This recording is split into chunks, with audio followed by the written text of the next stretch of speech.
মদিনায় রওজা করে পৌঁছে দেন, সকলে বলে আমিন। ইসলামী পাঠাগার ও দাওয়াতুল হক রওনাকের উদ্যোগে পশ্চিমপাড়া নুরানি জামে মসজিদ রওনাক কাপাসিয়া গাজীপুর আজকে 3 দিন ব্যাপী সম্মেলনে সিরাত মাহফিলের প্রথম দিন। আজকের এই প্রথম দিনে সভাপতি, বিশেষ অতিথি, প্রধান অতিথি সহকারে দিগার ওলামায়ে কেরাম, মুরব্বিজনেরা, পর্দার অন্তরালের মা বোনেরা, যুবক ভাইয়েরা এবং আমার গানের বসা আছেন আমার অত্যন্ত শ্রদ্ধাভাজন বড় ভাই মাওলানা আমানুল্লাহ সাহেব দামাত বারকাতুহু, অত্যন্ত মহব্বতের মানুষ, একজন বিনয়ী মানুষ। তার ডাকে সাড়া দিয়ে এবং আপনাদের মহব্বতের সাড়া দিয়ে আজকে আমি এখানে আসলাম। আল্লাহ তাআলা আমাদের প্রত্যেকের আশা বসাকে কবুল করুন, আমিন। সম্মানিত ভাইরা আমার, এরকম দিন মজলিস এটা করা কিন্তু ভাগ্যের বিষয়। সবাই দিয়ে সব কাজ হয় না।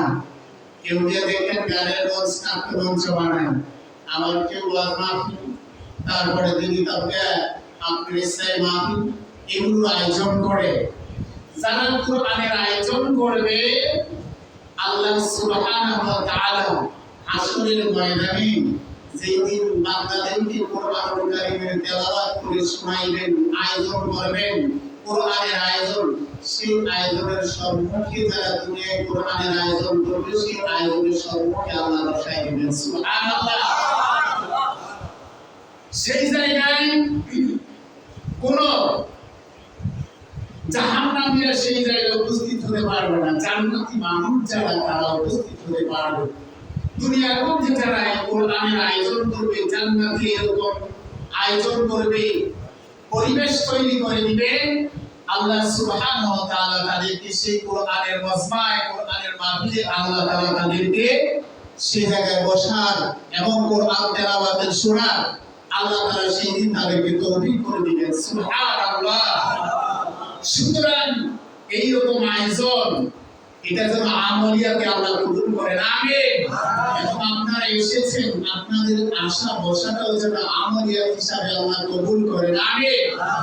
এই জন্য বললাম ভাইয়া, একটি উদাহরণের মাধ্যমে আমি আমার তেলাওয়াত এবং হাদিস, যে হাদিস আমি আপনাদের সম্মুখে, হাদিস থেকে আমি আপনাদের সম্মুখে তেলাওয়াত করলাম, সে উপর আলোচনা করব ইনশাআল্লাহ।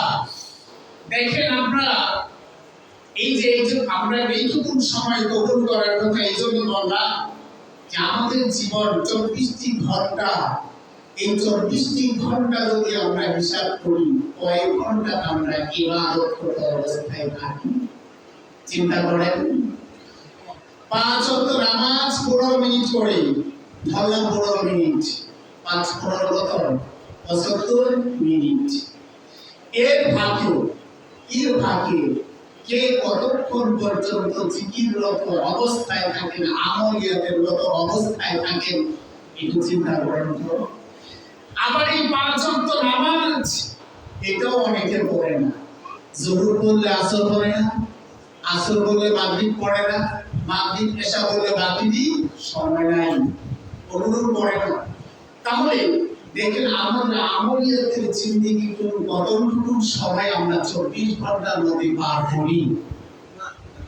আল্লাহু আকবার, আল্লাহু আকবার। অথচ মুবারক রহমাতুল্লাহ আলাইহি, তিনি যখন ছাত্র বয়স, তখন ওস্তাদজি পড়াইতেছিলেন কুরআন তুসাতু ওয়াহলিকু না, তুমি বাঁচো, তোমার আত্মীয়দেরকে বাঁচো। এখন মুবারক রহমাতুল্লাহ আলাইহি চিন্তা করে ছাত্র বয়সে যে আগে কি করেছে, নিজেকে বাঁচার কথা আল্লাহ বলেছেন, নিজে বাঁচার কথা বলেছেন, পরে অন্যদের কথা বলেছেন। মুবারক রহমাতুল্লাহ আলাইহি সেদিন প্রতিজ্ঞা করলেন যে না, আমি আমার নিজেকে বাঁচানোর চেষ্টা করব। লেখাপড়ার পাশাপাশি যেইটুকু সময় পাইতেন, এইটুকু সময়ের মধ্যে তিনি কি করেন, আল্লাহর জিকির, তাসবিহ, তাহলিল, নামাজ এগুলো পাঠ করতেন, আমল করতেন। 1 ঘন্টা বাড়াই দিলেন তারা, অন্য সময় থেকে অন্যদিন যেভাবে করতেন তার থেকে ওই বয়ান শোনার পর 1 ঘন্টা আমল বাড়াই দিলেন। লেখাপড়ার পাশাপাশি লেখাপড়াটা হলো আমল। যেই ব্যক্তি ইলম অর্জন করা অবস্থায় মৃত্যুবরণ করবে, আল্লাহ তাকে শহীদ মর্যাদা দান করবেন। সুবহানাল্লাহ। লেখাপড়ার পাশাপাশি 1 ঘন্টা অতিরিক্ত আমল করেন, করতে করতে তারপরে কি করে চিন্তা করেন, আরে আমি 1 ঘন্টা আমল করি, আমার দেখা গেল লেখাপড়ায় 5 ঘন্টা, আর 1 ঘন্টা আমল 6 ঘন্টা, বাকি আর কত ঘন্টা থাকে। এরকম ভাবে 3 ঘন্টা বাড়াইতে 24টি ঘন্টায় ইবাদত অবস্থায়। সুবহানাল্লাহ। মুবারক রহমাতুল্লাহ আলাইহি ইতিহাসের খাতায় এমনি নাম লেখায় চলে যায় না, দুনিয়া থেকে ওই হইয়া মৃত্যুবরণ করেছেন। আপনারা আমার মতো ঘুমাইয়া আর কি করে অযথা সময় নষ্ট করে বলি হয়েছেন আমলিয়াতের মাধ্যমে। ভাইরা আমার এখন বলতে পারেন, তাহলে বলতে মাধ্যমে জানাই ঘুমান নাই, ঘুমটা হলো একটা ইবাদত। কথা কি কিনা বলেন? যদি সেটা সুন্নাত অনুযায়ী ঘুম হয়, আপনি আমি শুনলাম আর ঘুমাইলাম, এটা কি হলো না ইবাদত? সুন্নাত অনুযায়ী যদি আল্লাহ রাখতে দিয়েছেন ঘুমানোর জন্য, ঘুমটা একটা ইবাদত। সেটার মধ্যে যদি সুন্নাত থাকে, সুন্নাত অনুযায়ী যদি আপনি ঘুমান, সেই ঘুমানোর সময়টাও ইবাদত। বাথরুমে যাইবেন দোয়া আছে, ভিতরে যাওয়ার সময় আসার সময় দোয়া আছে। সুন্নাত মাফিক যদি আপনি বাথরুম করেন, তাহলে সেখানেও ইবাদত। গোসলখানায় গেলেন, গোসল করতে গেলেন, সুন্নাত মাফিক যদি গোসল হয়, আপনার সেটাও ইবাদত।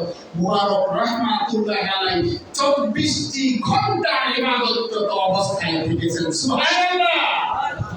তাহলে আল্লাহ নবী মুবারক রহমাতুল্লাহ আলাইহি তিনি যদি 24টি ঘন্টা ইবাদতরত অবস্থায় কাটাইতে পারেন, ও দুস্থ বুজুর্গ ভাইয়েরা আমার, আমরা কি পারি না আমাদের সময়টাকে ইবাদতমুখী করানোর জন্য, আমাদের সময়টাকে ইবাদতের কাজে লাগানোর জন্য পারি কি পারি না?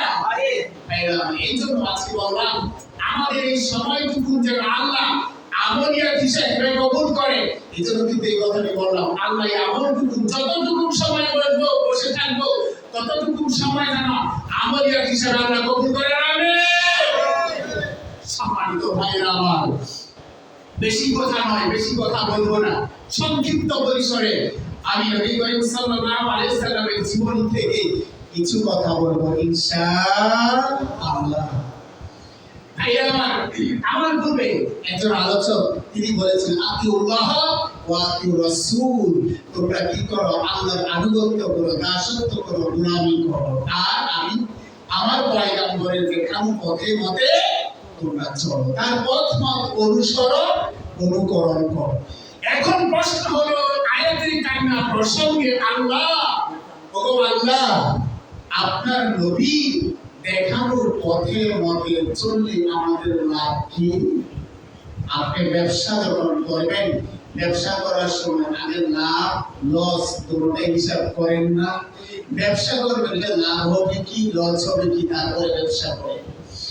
আপনি যে কোনো কাজ করবেন, প্ল্যানিং করবেন, এটা লাভ লস হিসাব করে কিন্তু কাজ করবেন। এখন আপনি আয়াতি কারিমার উপর যদি আপনি প্রশ্ন করেন, আল্লাহ আপনি বলেছেন আতিউল্লাহ ওয়া আতিউর রাসূল, রাসূলের পথ মত অনুকরণ করার জন্য রাসূল সাল্লাল্লাহু আলাইহি ওয়াসাল্লামের পথ মত অনুকরণ করে লাভ কি? আল্লাহ কোরআনুল কারীমের মধ্যে অন্যত্র বলছেন, লাকাদ কানা লাকুম ফি রাসূলিল্লাহি উসওয়াতুন হাসানাহ। যদি তোমরা কি করতে পারো, পয়গম্বরের পথ মত অনুকরণ করতে পারো, মুহাম্মদ সাল্লাল্লাহু আলাইহি সাল্লামের উত্তম চরিত্রের অধিকারী, তাহলে তোমরা কি করবা? উত্তম চরিত্রবান হয়ে যাবা। সুবহানাল্লাহ।